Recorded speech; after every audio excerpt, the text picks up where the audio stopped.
اقوام متحدہ کی سلامتی کونسل کا ہنگامی اجلاس طلب کرنے کی قطعاً اجلت نہیں، کیونکہ سعودی عرب روس نہیں اور یمن یوکرین نہیں۔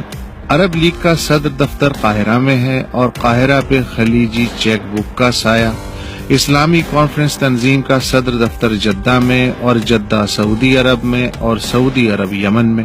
اگر تو یہ کوئی شیعہ سنی جھگڑا ہے تو پھر خلیج تعاون کونسل کا چھٹا سنی رکن عمان سعودی قیادت والے یمن بچاؤ اتحاد سے اب تک باہر کیوں؟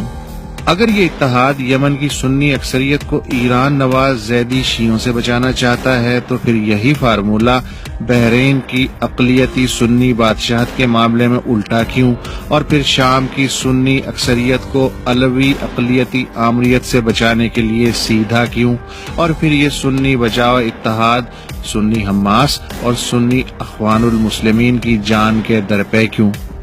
اگر ترکی، قطر، مصر اور متحدہ عرب امارات جنگ یمن میں سعودی ساجھیدار ہیں تو پھر یہ اتحادی لیبیا میں اپنے اپنے مسلح پٹھوں کے ذریعے ایک دوسرے کو نیچا دکھانے پہ کیوں تلے بیٹھے ہیں؟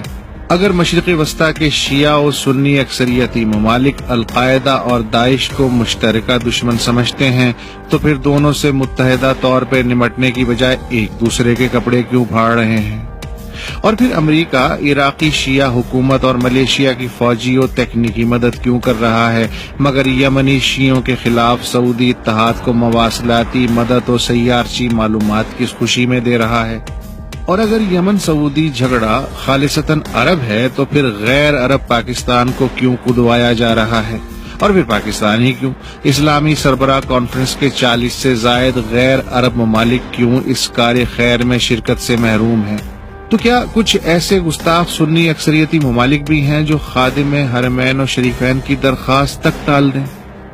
اور یہ کیسی شاندار صورتحال ہے جو یمن، عراق اور شام کے اچھے خاصے علاقے کو کنٹرول کرنے والی القاعدہ و داعش کے ساتھ ساتھ فلسطینیوں کی کھلی منکر اسرائیلی اسٹیبلشمنٹ کے لیے بھی یکساں باعث مسرت و اطمینان ہے۔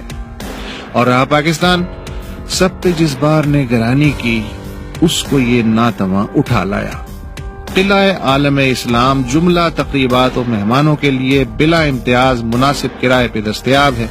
پاکستان کو خدا نے اس قدر استحکام و توانائی بخش رکھی ہے کہ افغانستان، کشمیر، بلوچستان، فاٹا اور اندرونی جہادی نیٹ ورک اس توانائی کے سامنے ہیچ ہے، لہٰذا یمن کا آرڈر بھی پکڑ لینا کیا برا ہے۔ اہلاً و سہلاً، مرحبا۔ جہاں تک یاد پڑتا ہے، عرب اور غیر عرب ممالک نے آخری بار 1973 میں مشترکہ فوج کشی اسرائیل پہ کی تھی، لیکن جب سے پتہ چلا کہ اسرائیل کوئی سنی یا شیعہ ملک نہیں کہ جس سے ڈرا یا ڈرایا جائے، تب سے مشترکہ فوج کشی کا رخ اپنی جانب ہی ہو گیا۔